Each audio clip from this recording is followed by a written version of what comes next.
Narrative को बदलने में समय लगेगा। अगर यह भारत आज बन रहा होता तो आपकी लड़ाई बहुत मुश्किल नहीं होती। समस्या यह है कि हमारे घर में हमारे ही बच्चे, हमारी ही जनरेशन के लोग पिछले 70 साल से जो उनको इंजेक्ट किया गया है इतिहास के नाम पे, उनके अंदर से उसको हटा करके उसको गलत साबित करके जो सही बात है वहां तक पहुंचने में एक लंबा समय लगेगा। इसलिए ये लड़ाई ज्यादा लंबी है।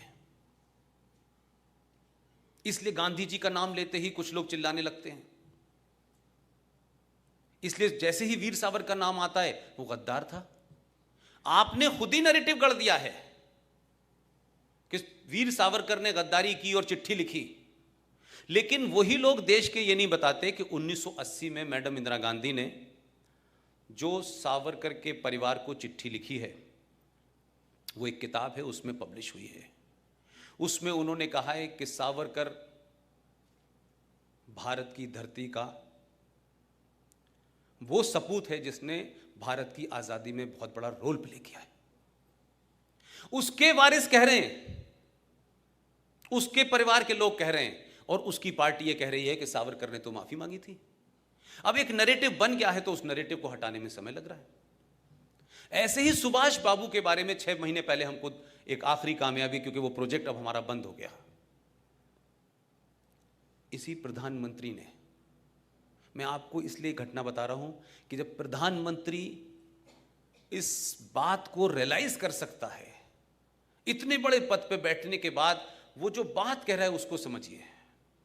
जब हम ये सब कह रहे थे कि आप एक बार 21 अक्टूबर को आप लाल किले पे जाएं, आज़ाद भारत के, यूनाइटेड भारत के पहले प्रधानमंत्री की जो इच्छा थी, जिसे आप भी मानते हैं, उसे पूरा करें। वो गए, उन्होंने जब जा रहे थे उससे 1 घंटा पहले एक ट्वीट आया था उनका, और उस ट्वीट में उन्होंने लिखा कि मैं जा तो रहा हूं झंडा फहराने, लेकिन लोग मेरे बाल नोच लेंगे।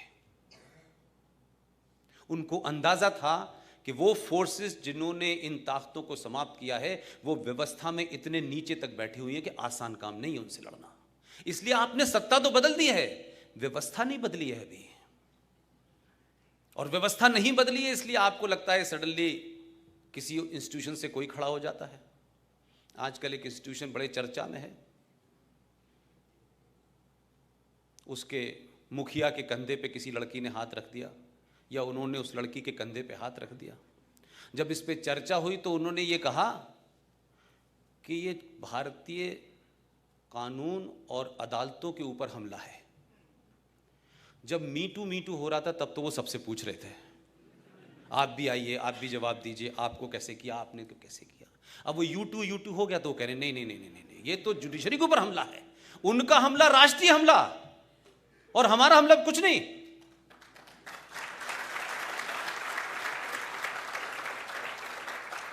तो ये जो कोर्ट में बैठे हुए लोग हैं, बड़े माननीय हैं, सम्माननीय हैं, लेकिन एक बात मुझे बताइए, लोकतंत्र में मीडिया को छोड़ते हैं, उसे कहते हैं कि वो चौथा पिलर है। मैं कहता हूं विदाउट पिलर है वो। मुझे बहुत पास से उसका अंदाजा है।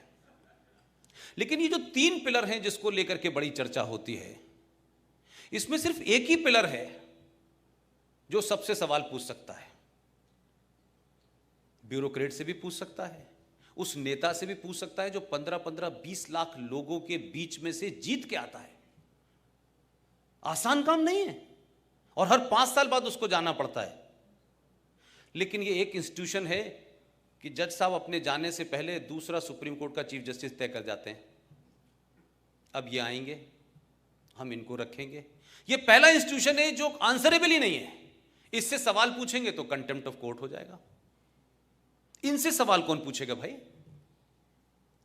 कि आप इस देश में जो महत्वपूर्ण मुकदमे हैं, जिससे राष्ट्र टूट सकता है, इस देश में तनाव पैदा है 70 सालों से, आप उनको तो सॉल्व नहीं कर रहे। दही हांडी की चिंता कर रहे हैं। इंची टेप से नाप के आओ, ये 2 मीटर ऊंची क्यों है, इसको हटाओ, यही काम रह गया है। महाकाल में पानी आधा किलो चढ़ेगा, 2 किलो चढ़ेगा। इससे जिन चीजों से इस समाज के अंदर एक प्रैक्टिस है, वो परंपराएं चलती हैं, उसमें कानून नहीं आता। 1000 साल पुरानी अयप्पा की परंपरा को तोड़ने में आपको 5 मिनट नहीं लगे, 5 मिनट नहीं लगे आपको। और 70 साल से हमारे टैक्स से हम आपको पैसा दे रहे थे, तनख्वाह दे रहे थे, सुविधाएं दे रहे थे। यकायक आपने कहा कि देखिए ऐसा है कि ये राम मंदिर का मुद्दा जो है ना, अब हमने एक आदमी अपॉइंट कर दिया, वो सुनेगा।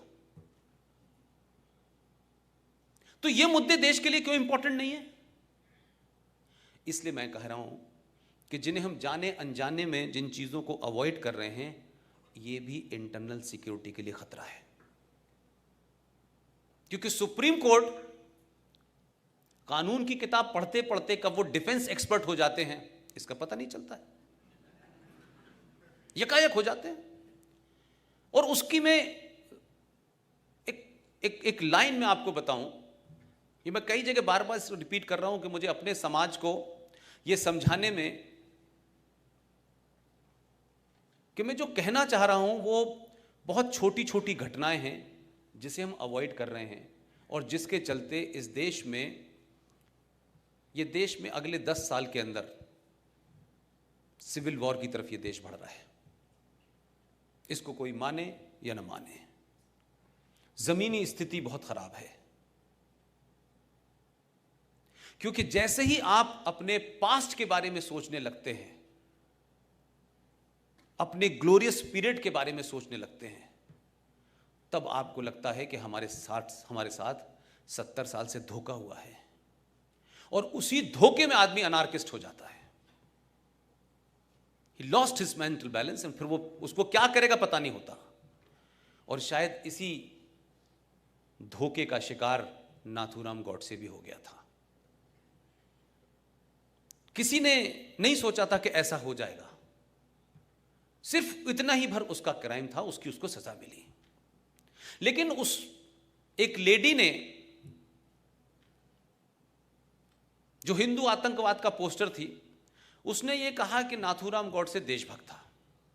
उसने ये नहीं कहा कि गांधी को मारा इसलिए देशभक्त था, ये नहीं कहा उसने कहा देशभक्त था। फौरन लोगों ने जोड़ दिया कि उसके हत्यारे को आप कैसे कह सकते हैं कि देशभक्त था।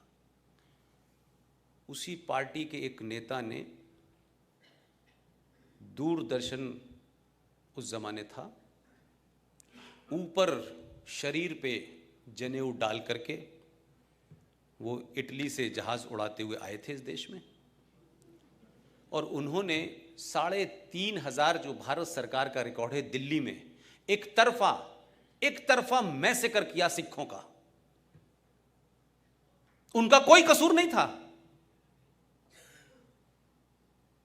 वो प्राइम मिनिस्टर टेलीविजन पे खड़े होकर कहता है कि जब एक बड़ा पेड़ गिरता है तो धरती हिल जाती है।